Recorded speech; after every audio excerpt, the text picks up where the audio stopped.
खबर देश दुनिया से सामने आ रही है, जहां भाजपा के वरिष्ठ नेता और पूर्व केंद्रीय मंत्री शहनवाज हुसैन ने कहा कि बिहार में विधानसभा चुनाव के बाद नीतीश कुमार ही अगले मुख्यमंत्री होंगे। पूरा एनडीए एकजुट होकर नीतीश कुमार के नेतृत्व में चुनाव लड़ेगा और बिहार विधानसभा चुनाव में एक बार फिर मजबूत जीत हासिल करेगा। उन्होंने कहा कि नीतीश कुमार पूरी तरह स्वस्थ हैं, उनके स्वास्थ्य को लेकर की जा रही सारी बातें अफवाह हैं। आगे आपको बताते चले कि शहनवाज ने कहा कि नीतीश पिछड़ी जातियों के सबसे बड़े नेता है।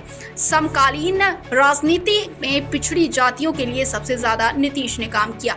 राजद ने केवल MY समीकरण की बात की, लेकिन अपने परिवार के अलावा किसी को अवसर नहीं दिया, जबकि नीतीश कुमार ने हर जातियों के साथ मुसलमानों को भी आगे बढ़ाने का काम किया। उन्होंने कहा कि इस समय भाजपा के पास हर पिछड़ी जाति में सबसे बड़े नेता है। सम्राट चौधरी के रूप में नीतीश कुमार के बाद दूसरा सबसे बड़ा और विश्वसनीय चेहरा है। उन्होंने कहा कि इस समय भाजपा के पास हर पिछड़ी जाति के सबसे बड़े नेता है। सम्राट चौधरी के रूप में नीतीश कुमार के बाद वो दूसरा सबसे बड़ा और विश्वसनीय चेहरा भी हमारे पास है। उन्हें इस बात का पूरा विश्वास है कि अपने सभी सहयोगियों के साथ भाजपा इस बार चुनाव में 200 से अधिक सीटों पर जीत हासिल करेगी। उन्होंने दावा किया कि हर बार राजद को नेता विपक्ष का पद भी हासिल नहीं होगा। वहीं शहनवाज हुसैन ने यह भी कहा कि पहलगाम हमले का लक्ष्य बहुत घातक था। ये कुछ लोगों को मारने की कोशिश मात्र नहीं थी।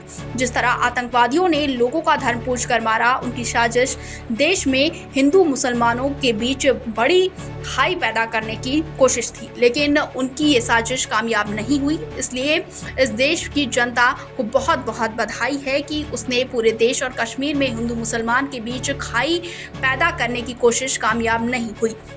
वहीं आगे उन्होंने कहा कि परमाणु संपन्न होने के बाद पाकिस्तान को ये गलतफहमी हो गई थी कि भारत केवल सीमा पर कुछ छुटपुट कार्यवाही करके संतुष्ट हो जाएगा। हमने दिखा दिया कि आतंकवादी अब कहीं भी सुरक्षित नहीं है।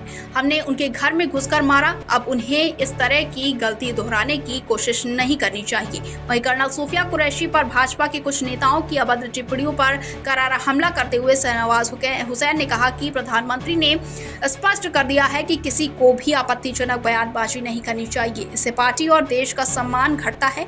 उन्होंने कहा कि अभी ये मामला सर्वोच्च अदालत के अधीन है, लेकिन पार्टी के स्तर पर भी इस पर कठोर रुख अपनाया जाएगा।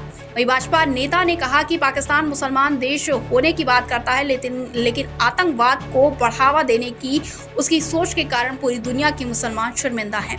दुनिया में सऊदी अरब, जॉर्डन, इंडोनेशिया जैसे कई और बड़े बड़े मुसलमान देश हैं, लेकिन कोई भी ऐसी हरकत नहीं करता। दुनिया में कहीं भी आतंकवाद की घटना हो रही है, उनमें कहीं न कहीं पाकिस्तान शामिल अवश्य रहता है।